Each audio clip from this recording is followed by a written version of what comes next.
অতি সম্প্রতি ইউরোপের ৩ দেশ ফিলিস্তিনকে স্বাধীন রাষ্ট্র হিসেবে স্বীকৃতি দিয়েছে।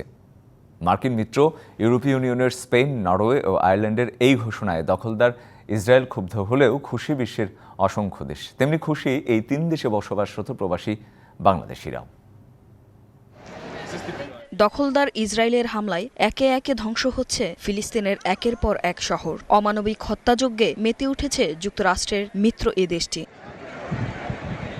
নারী শিশুর উপর এমন হত্যাযজ্ঞের প্রেক্ষাপটে জাতিসংঘ বরাবর হামলা বন্ধের আহ্বান জানালেও কানে তুলছে না ইসরায়েল। এমনকি যুক্তরাষ্ট্রের ভূমিকাও প্রশ্নবিদ্ধ।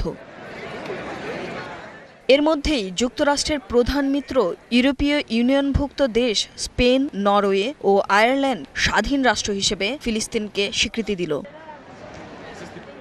গত ২৮শে মে দেশগুলোর মন্ত্রিসভা ফিলিস্তিন রাষ্ট্রকে স্বীকৃতি দেয় শান্তি ফেরার আশা করা হচ্ছে। স্পেন প্রবাসী বাংলাদেশিরা এমন সিদ্ধান্তে স্বস্তি ও উচ্ছ্বাস প্রকাশ করেন।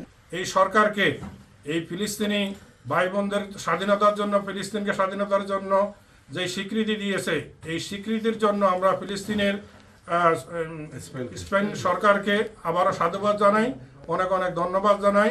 আগামী দিনে আমরা একসাথে কাজ করতে চাই স্পেনিশ সরকারের সাথে। নরওয়ে ও আয়ারল্যান্ড প্রবাসী বাংলাদেশিরাও মনে করেন এমন ঘোষণায় যুদ্ধ বন্ধ হবে। আপনারা ইতিমধ্যেই জানতে পেরেছেন গতকাল অর্থাৎ ২৮শে মে ইউরোপের ৩টি দেশ নরওয়ে, স্পেন এবং আয়ারল্যান্ড ওয়ালটন ফ্রিজ কিনে অনেকের মতো আপনিও হয়ে যেতে পারেন মিলেনিয়াল।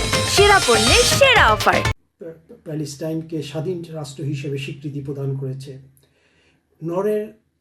নরওয়েতে যারা থাকে, আমরা যারা নরওয়েতে থাকি, নরওয়ের এই সিদ্ধান্তকে আমরা অত্যন্ত সময়োচিত এবং সঠিক সিদ্ধান্ত হিসেবে মনে করি এবং এই জন্য আমরা আনন্দ প্রকাশ করছি। আয়ারল্যান্ড অনেকদিন ধরেই এখানকার আইরিশরা অনেকদিন ধরে ফিলিস্তিনিদেরকে সাপোর্ট করে আসছে এবং তারা সবসময় আমি দেখেছি, আমি এখানে কর্কে থাকি, আমি দেখেছি প্রতি শনিবারে তারা প্রসেশন করে ফিলিস্তিনিদের এই যেভাবে ইসরায়েল যেভাবে বর্বরচিত আচরণ করছে এর প্রতিবাদে মিছিল হয়, মিটিং হয় এবং তারা একটা বিরাট মানুষের দাবি যে আয়ারল্যান্ডে ইসরায়েলি অ্যাম্বাসাডারকে এক্সপেল করা এবং ইসরায়েলের সাথে সকল রকম কূটনৈতিক সম্পর্ক ছিন্ন করা। বাংলাদেশ শুরু থেকেই ফিলিস্তিনের জনগণের পক্ষে। প্রধানমন্ত্রী শেখ হাসিনা দেশীয় ও আন্তর্জাতিক সব ফোরামে বিশ্ব নেতাদের প্রতি এই যুদ্ধ বন্ধে এগিয়ে আসার আহ্বান জানাচ্ছেন। DBC news desk.